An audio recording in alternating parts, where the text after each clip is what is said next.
अस्सलाम वालेकुम क्लास।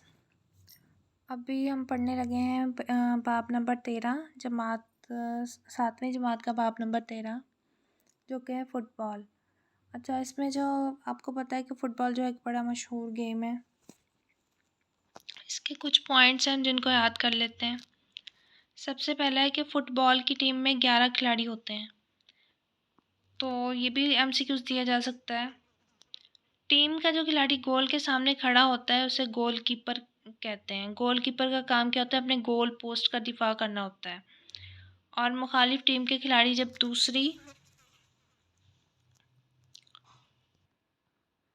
दूसरी टीम के गोल पोस्ट पर हमले करते हैं और किक मारकर फुटबॉल को गोल के अंदर फेंकना चाहते हैं, तो गोलकीपर फुटबॉल को गोल पोस्ट में जाने से रोकने की भरपूर कोशिश करता है। तो इसको आप अच्छे से जानते हैं कि फ़ुटबॉल को किक मार के खेला जाता है और फुटबॉल के खेल में सिर्फ गोलकीपर को गेंद को हाथ से रोकने या पकड़ने की इजाज़त होती है, बाकी कोई भी इसको हाथ नहीं लगा सकता। गोलकीपर के सिवा अगर कोई दूसरा खिलाड़ी बॉल को रोकने या लेने के लिए हाथ लगाएगा तो ये फाउल होता है। तो फाउल की सूरत में दूसरी टीम को किक मारने के लिए गेंद दिया जाता है। गोलकीपर की मदद और अपने गोल की हिफाजत के लिए गोलकीपर से ज़रा आगे और खिलाड़ी होते हैं। इन खिलाड़ियों को फुल बैक कहा जाता है।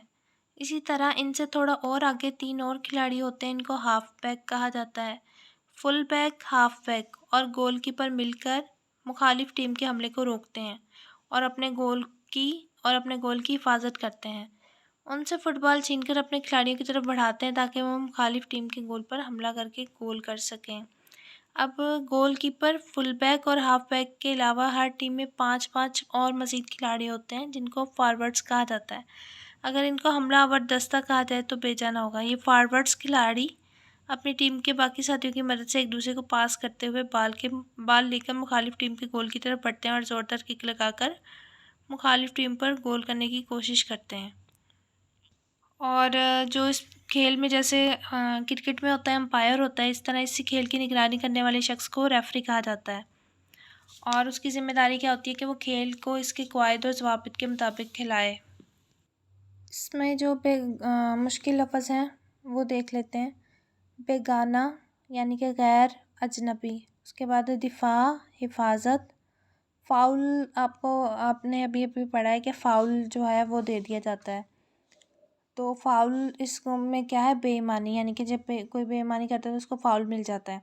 उसके बाद क्या है? दानिस्ता यानी कि जानबूझकर या जानते हुए। उसके बाद है मकबूल, मशहूर। उसके बाद है हौसला अफजाई यानी कि तारीफ़ या किसी की हिम्मत बढ़ाना, किसी को दाद देना। और हौसला अफजाई मोस्टली जो है वो दाद देकर की जाती है। उसके बाद है मुजाहिद, लड़ाई लड़ने वाला। उसके बाद है किक, पाँव से ठोकर लगाना। तो चूँकि ये खेल जो है वो पाँव से खेला जाता है और बॉल को जो है यानी कि गेंद को किक मारी जाती है, तो यानी कि ठोकर लगा के खेला जाता है। और उसके बाद है मुखालिफ यानी कि दुश्मन। इसमें जो था कि फुल बैक और हाफ बैक खिलाड़ियों को दिफाई खिलाड़ी कहा जाता है क्योंकि वो दिफा कर रहे होते हैं। और जो हमलावर खिलाड़ी होता है उसको फॉरवर्ड्स कहते हैं। और खेल की निगरानी करने वाला जो शख्स होता है उसको रेफरी कहा जाता है। फ़ुटबॉल का खेल खेला जाता है कमरे में, हॉल में, नर्सरी में या मैदान में। तो क्योंकि ये आउटडोर गेम है तो ये मैदान में खेला जाता है। और हर 4 साल बाद होता है Asia cup, world cup, national cup, city cup. तो हर 4 साल बाद जो मुनक्किद किया जाता है वो होता है वर्ल्ड कप। पाकिस्तान का कौमी खेल है फुटबॉल, हॉकी, क्रिकेट, स्क्वैश। तो इसका जो पाकिस्तान का हमारा जो कौमी खेल है वो है हॉकी। खेल शुरू करने से पहले किया जाता है टॉस, जायज़ा, इंटरव्यू या सिलेक्शन। तो खेल शुरू करने से पहले क्या किया जाता है? टॉस किया जाता है। फुटबॉल के खेल में वक्फ़ों की तादाद होती है 1, 2, 3 या 4। 1 गोल पोस्ट के सामने जो खिलाड़ी खड़ा किया जाता है वह कहलाता है गोलकीपर। अब इसमें जो डैश हैं वो भी देख लेते हैं। फुटबॉल की टीम में कितने खिलाड़ी होते हैं? फुटबॉल की टीम में डैश खिलाड़ी होते हैं यानी कि 11 खिलाड़ी होते हैं। वक्फे से पहले का हाफ कहता है वक्फे से पहले का जो हाफ होता है उसको कहते हैं पहला हाफ। और जो गोलकीपर का काम है अपने गोल का दिफा करना। और फुटबॉल का खेल डैश से खेला जाता है, गेंद से खेला जाता है। अब हम आ चुके हैं अपने बाब नंबर 16 पर, जो कि है हमारा परचम। अब हमारा परचम जो है, यानी कि ये जो परचम है ये पाकिस्तान का परचम है, और इसमें जो है वो 14 अगस्त के बारे में और परचम के बारे में थोड़ी मालूमात दी गई हैं इस सबक में। तो पहले इसके मुश्किल अल्फाज को देख लेते हैं हम लोग। सबसे पहले है शान व शौकत, यानी कि शानदार तरीके से। उसके बाद है हिलाल। एक हलाल जो होता है वो दूसरे हलवे वाली है वाला होता है, वो हलाल दूसरा है। और ये जो है दूसरा, इस हिलाल का मतलब होता है चाँद।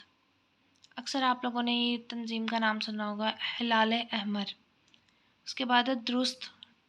दुरुस्त का मतलब होता है ठीक। उसके बाद है अक़लियत, आबादी का वो हिस्सा जो कम तादाद पर मुश्तमिल हो। और पाकिस्तान में जो है वो मुसलमानों की अक्सरियत है, और जो अक़लियतें हैं यानी कि हिंदू बरादरी हो गई, ईसाई बरादरी हो गई, या कुछ और भी मज़ाहिब जो हैं वो अक़लियत है। अक़लियत का मतलब होता है थोड़ी तादाद में, यानी कि किसी भी चीज़ की अक़लियत हो सकती है, इंसानों की और भी दूसरी चीज़ों की भी के लिए भी अल्फाज अक़लियत और अक्सरियत इस्तेमाल किया जाता है। अब गामज़न। गामज़न का मतलब होता है तेज़ी से चलना, तौहीन, बेइज्जती। अब इसमें जो मेन पॉइंट है वो कौमी परचम पर बना हुआ चाँद किस चीज़ की को शो करता है। कौमी परचम पर बना हुआ चाँद तरक्की की अलामत है, जबकि इस पर बनाया हुआ 5 कोनों वाला सितारा इस्लाम के 5 अरकान को ज़ाहिर करता है। इस्लाम के जो है बुनियादी 5 अकायद होते हैं, अरकान होते हैं, तो उन पर जो यही ज़ाहिर करता है कि इस मुल्क में रहने वाले उन 5 अरकान पर आसानी से अमल कर सकते हैं, उनको कोई रोकने टोकने वाला नहीं है, या उन पर किसी किस्म का कोई जबर नहीं है। और जब हम बात कर रहे हैं परचम की, तो हमें पता है कि पाकिस्तान का नाम चौधरी रहमत अली ने तजवीज़ किया था। तो हमें ये भी पता होना चाहिए कि हमारा जो परचम है, जिसको आज तक हम लहराते आ रहे हैं, उसका डिज़ाइन किसने तैयार किया था। तो इसमें यहाँ पे बताया गया है, तो जनाब अमीरुद्दीन कुतवाई ने हमारे प्यारे परचम का डिज़ाइन तैयार किया था। और परचम पर बना हुआ हिलाल हमारी तरक्की की अलामत है। और हिलाल जो कहते हैं पहली रात के चाँद को कहते हैं। जिस तरह हिलाल बढ़ते बढ़ते पूरा चाँद बन जाता है, तो इसी तरह अल्लाह ताला हमारे मुल्क को दिन दुगनी रात चुगनी तरक्की दे, इसलिए हम इसके लिए हिलाल लफ्ज़ इस्तेमाल करते हैं। उसके बाद है इसके सबक में ये मेंशन किया गया है कि परचम का जो अदब है उसमें ये है कि रात के वक्त जो है परचम को उतार दिया जाए, और सुबह के वक्त तलुए आफ़ताब के बाद फ़ौरन परचम को लहराया जाए। लेकिन पाकिस्तान में एक ऐसी बिल्डिंग है जिसमें रात के वक्त भी लहराया जाता है परचम। अब यहाँ पे भी लिखा हुआ है कि उसी सूरत में परचम पर रात का साया नहीं पड़ने देना चाहिए। यहाँ मैं आपको ये बात बताना भी ज़रूरी ख्याल करती हूँ कि पाकिस्तान में एक इमारत ऐसी भी है जहाँ रात के वक्त भी परचम लहराया जाता है।